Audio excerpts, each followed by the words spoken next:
This is a Squiz podcast. We're your shortcut to being informed.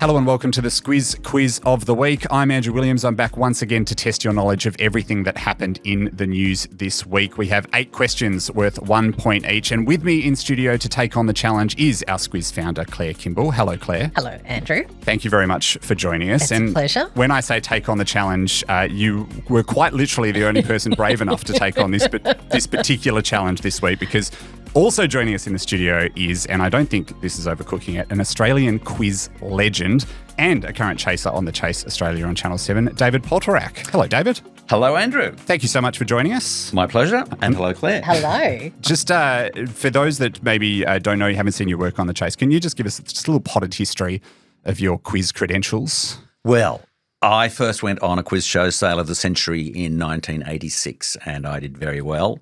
Got into the Guinness Book of Records for winning what was then the world's biggest quiz prize win. Yep. $376,000 in cash and prizes. That number's stuck in your head pretty. It has stuck in my readily. head. Yeah. Yep. Changed my life. Yep. Shortly after, I had been a scriptwriter of sorts, and 3 years later, I became a question writer for my first quiz show was the Oz Game on the ABC, quickly followed by University Challenge, which was a schmozzle. Boy, did we overestimate these students' knowledge. Crickets. Oh, wow. Not quite at the level of the British one. No. A great learning experience. And then shortly after, I became I succeeded Fran Powell as the adjudicator on Sale of the Century. And I thought, this will be fun for a year. 11 years later. Wow. Yeah, so I worked on that one as well. I worked on Who Wants to Be a Millionaire, Hot Seat, so many quiz shows. I mean, I've got a folder on my computer of all these quiz shows I've worked on. I look at them and I go, I cannot remember that one. Well, look, I've done about 10 quiz episodes, so our experience is quite comparable. about the same. Yeah. Quite comparable. Exactly. We're on the same level. I'm quaking. What we do not have is $376,000 as on offer as a prize, unfortunately. It's But a car, right? No, yeah, a toy car, maybe a Matchbox car is probably the best I can Glass offer of water, you. we're fine. Yeah. So thank you very much for coming in and doing this with us. We really appreciate it. And pleasure. I will disclose, I have played on a trivia team once with David and was, really didn't need to be there. Just didn't need to be involved. Just happy to be in the same room. Just there for the vibes, Claire, Nice. as the kids say. Nice. Just a vibes officer. Well, look, we did win, and did. The host did say it was the biggest winning margin that he'd ever had at any of the quizzes he'd run. There was one other table of a single person. Of a Do you single do person, yeah. pub quiz regularly? Oh, look, I do enjoy it. I have been getting back into it, and I stopped doing it 10 years ago because I was just out of touch with popular culture. Yeah, right. And now I have to try to Tune be in in. touch. I stopped listening to new music around 2000. Yeah. Yeah. That happens. That's why I was there for all the Olivia Rodrigo questions. Gotcha. Claire, as you know, that's much more That's my your bag. sweet spot. Yeah, exactly. We have no Olivia Rodrigo questions for the quiz today. These are all from the last week in news. So I think we actually probably are on an even keel, because if there's one thing you do know, Claire, it's the week in news. Don't talk me up here, Okay, sorry. Andrew. You're no chance. Let's set No low chance. expectations. Yeah, absolutely no chance. Any victory would be a miracle. Exactly. Is that about the level? I think that's good. Okay, that's the level. We'll go with that. All right. And of course, these are for you at home to play along with as well, so you can get a score out of 8. And we'll start with question number 1. This is a nice and easy one. We will start with ASEAN, as we have learned to pronounce it. ASEAN. It's ASEAN. Not my Aussie ASEAN. ASEAN, I believe it's ASEAN, but we've heard it different ways. Sure. We're going with ASEAN. Okay. The International Summit in Malaysia this week. That acronym or initialism stands for Association of Southeast Asian what? What does the N stand for?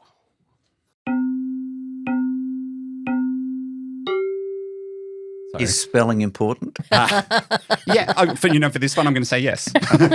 I do need you to spell this name correctly, this word correctly. Claire, what have you gone for here? Nations. David, Nations. you are both correct. Very well Excellent. done. One Excellent. done.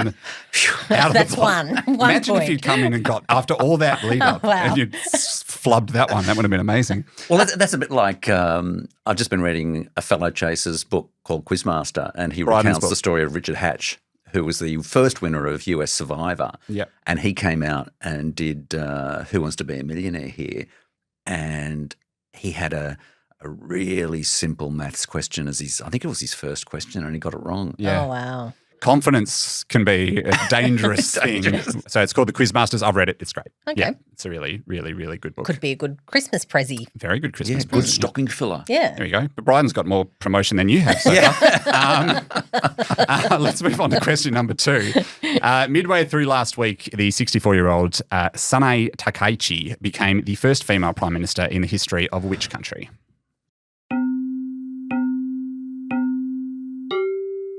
I imagined that, that might have been one that you might have asked us to spell. Yes, yes. Well, her name. Her name, yes. You could have it's not the easiest one. So Sanae Takaichi became the first female prime minister in the history of which country, David? Japan. Claire. That's the one. That's the one. Can I spell it? Japan. Absolutely. You're here to show off. Go right ahead. SANAETAKAICHI. As someone who has written it many, many times, I can tell you that is correct. Yeah. Yeah. There's a lot of vowels. Sanae Takaichi. Yeah. Takaichi, yes. The yes. heavy rock drummer. The heavy rock drummer. Yeah, yeah. And the self-described Iron Lady because she's a Margaret Thatcher Margaret fan. Thatcher fan. Yeah. Great yeah. story. I wonder if she'll have a lot in common with Susan Lee, won't she? Yeah, well, she was a punk. She was a punker. She was a Yeah. punk rocker, yeah, Yeah. absolutely. Yeah, maybe that's the path. Maybe that. That's the path to They both leadership. like politics. All these people thrashing around and going in clubs, they're really thinking of the future of Like politics. an anger management technique. Yeah. Well, you probably learn to deal with other people and their foibles Indeed. quite Yeah. quickly. Yeah, she became the leader of the ruling Liberal Democratic Party this month. So, and then it wasn't necessarily smooth sailing from that point, but she No. did eventually get She to got there. that point of leadership. And almost 1 week into the job hosting the US president. Yeah. Yeah, yeah, big start. Yeah. Let's move on to question number 3 in our first half. The Australian Competition and Consumer Commission is suing Microsoft for what it says was misleading behaviour around the price of new AI features that it rolled out as part of its kind of Microsoft 365 subscription, which includes things like Word and Excel and PowerPoint. What did it call those AI features? You could be pleased to know this is a multiple choice question. Was it A, Microsoft First Mate, B, Microsoft Copilot, C, Microsoft Helper, or D, Microsoft Accomplice? Go through those again, please, Andrew. A, Microsoft First Mate, B, Microsoft Copilot, C, Microsoft Helper, D, Microsoft Accomplice.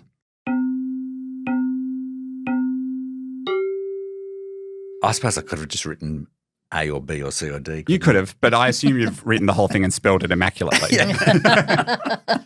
I think that's a safe assumption. Yeah, safe assumption. Claire, what have you gone with here? B, Copilot. David, I've just got MS Copilot. you are both correct. It is Copilot. That is the name. Would have been brave to call it Accomplice. Yeah.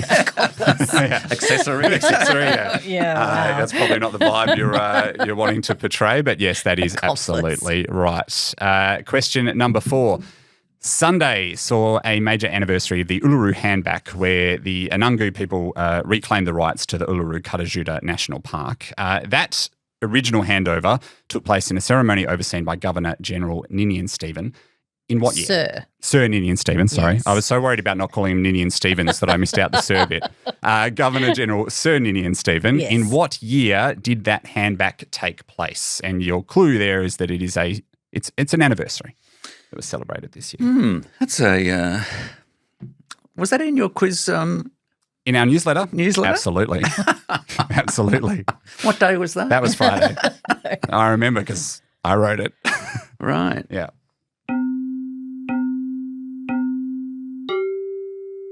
David, do you have a guess for us? Yeah, look, I first thought 75, but then I thought Ninian Stephen, that's possibly a bit early. So I've gone 85.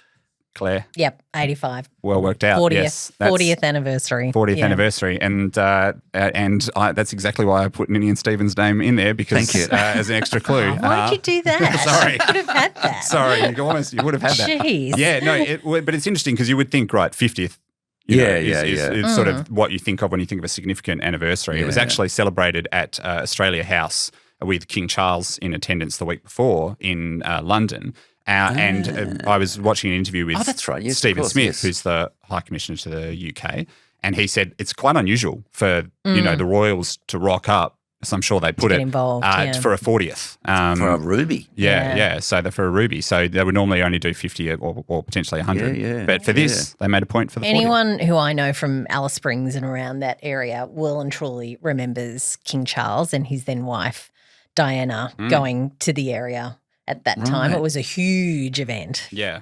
Which would have been sort of a little bit before that. It would have been early 80s, I'm 83, assuming. Yeah. From memory, yep. So it's clearly there's some connection there. Yeah. And is that the same episode they cover in The Crown? I think so. It must be because they wouldn't have gone to Yeah. Australia that often at that age. So, must be. Yes, the because same. they would have been virtually newly married. Yeah, Yeah. pretty much. I think Possibly William, even I think happy. William was around. Yes. He was 80. He was. He was. Yeah, he was just a because baby. Born in 82. that's what The Crown Talks about. Talks about. She does. Yeah. She's missing him in that episode. To leave him behind. It is a dangerous game to take The Crown as factual. Oh, yeah. Yes. It's just a guide. documentary. Just a guide. Yeah, it's just a vague approximation of Yeah. when things happened. Yeah. No, they absolutely said those things, and the ghost of Diana is back. Yes. You remember as it closed out? Yeah, exactly. She's around. So that's right. I do remember Factually that very correct. well. Factually correct. At halftime, as I like to call it, we are both perfect. 4 out of 4. Yeah. And in the next, we're going to be getting into some more lighter stories from the week in news. It's only down from here. All right, let's head into the second half of the quiz with question number 5.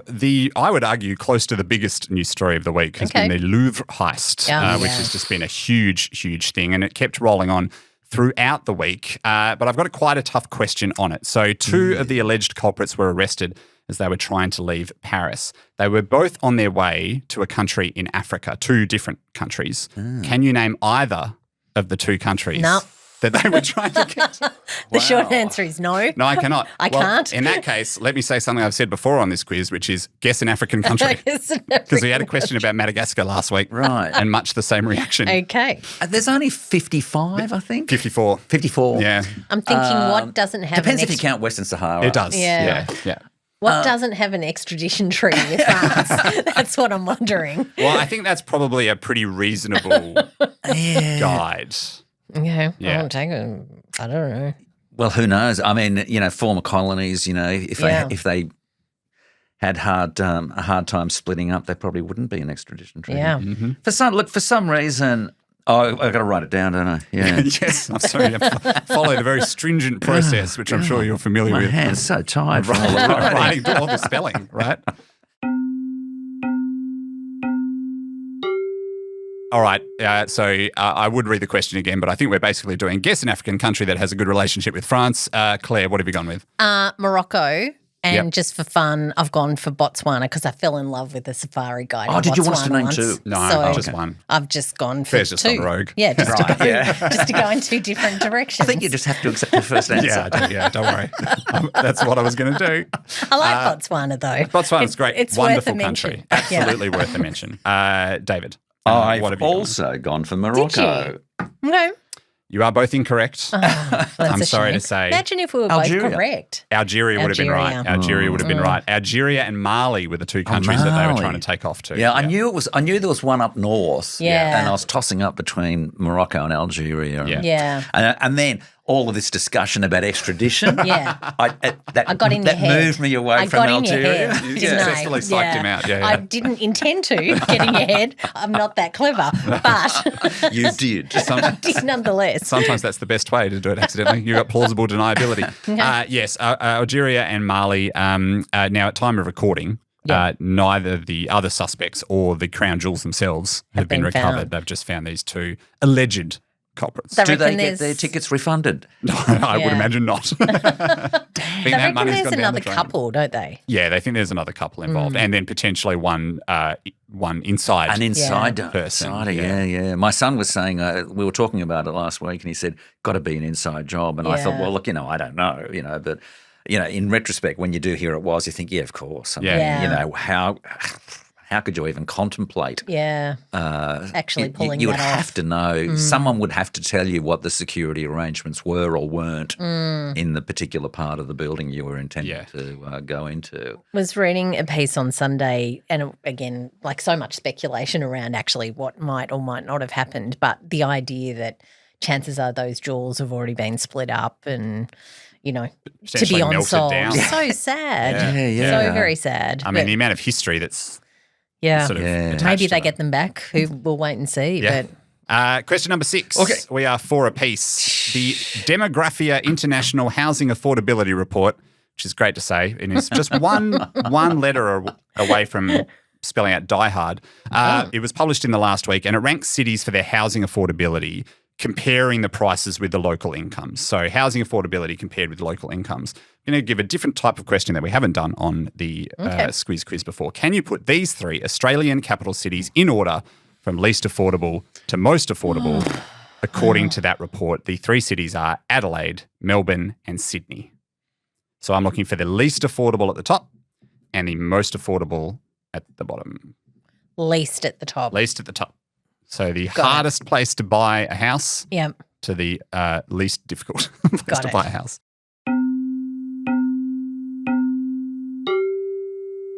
David, what order have you put these in? Look, I have put Sydney first and then Adelaide. I know that Adelaide has had a big increase in unaffordability, but I do recall a graph on the ABC News that showed for some reason Melbourne has been quite stable compared to the other capitals in terms of increase in unaffordability.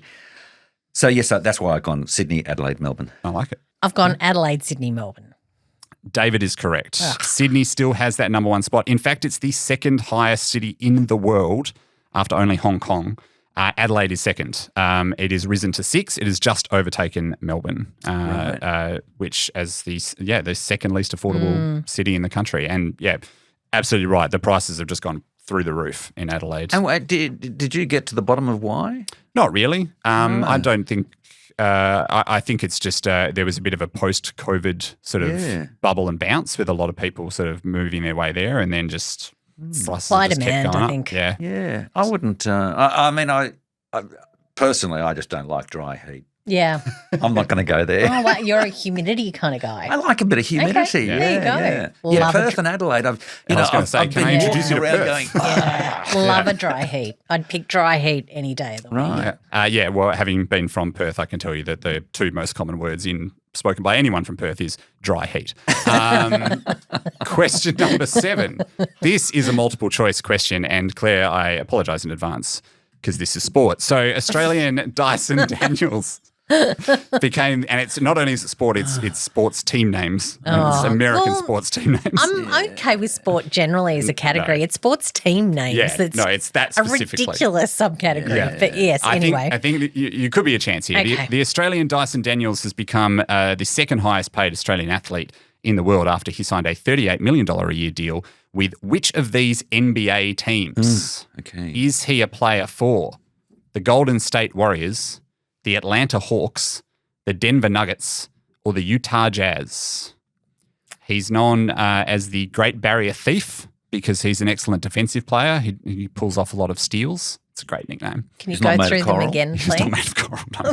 There have been other Australian basketball players that have seemed like they've been made of coral. Ben Simmons. Yes, the Golden State Warriors, the Atlanta Hawks, the Denver Nuggets, and the Utah Jazz. Still my favourite basketball team name because they got transplanted from elsewhere. We don't tend to associate Jazz with Utah, but there it is. That's where they play.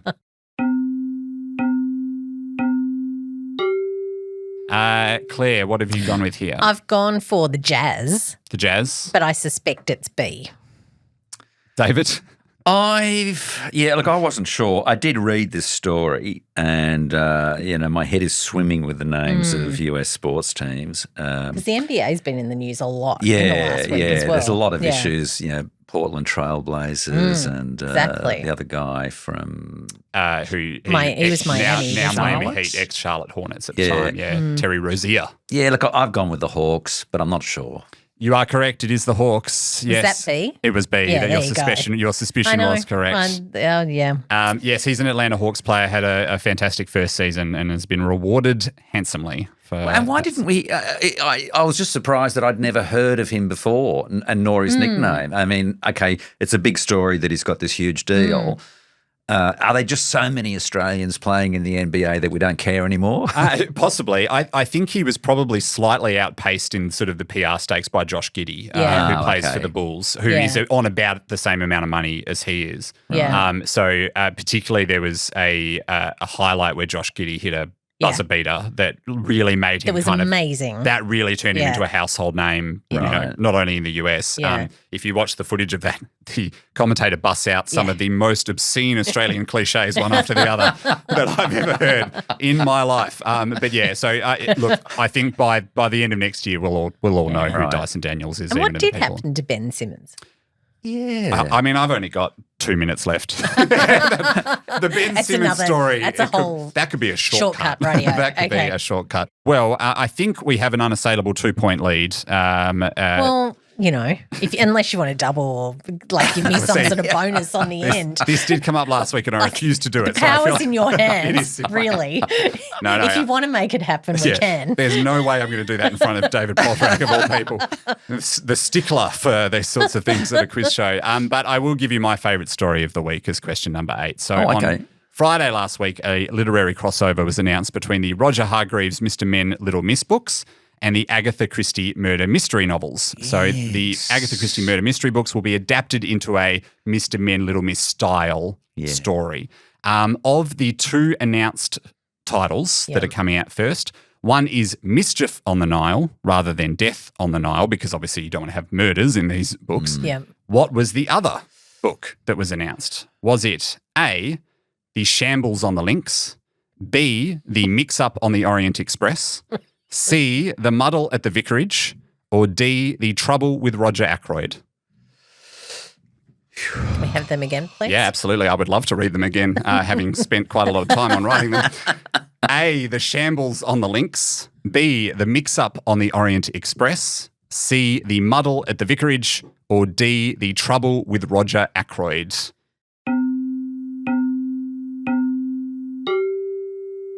David, what have you gone with? I've gone for Muddle. The Muddle at the Vicarage? Yep.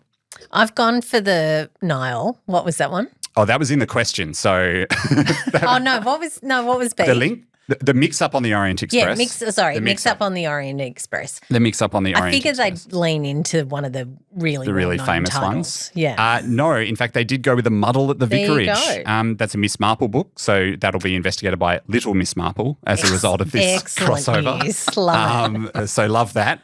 That is The Muddle at the Vicarage. Although I wouldn't be surprised. I haven't seen the other titles yet, but I feel like the mix-up on the Orient Express is coming down the track at some stage, pun not intended. Yeah. So. Yeah. They have to pick up. Well, there are so many Mr. and Little Miss characters, I mean, and Christie books as well. I mean, the possibilities are endless. And almost Vickers, endless. as it turns out. Yeah. So,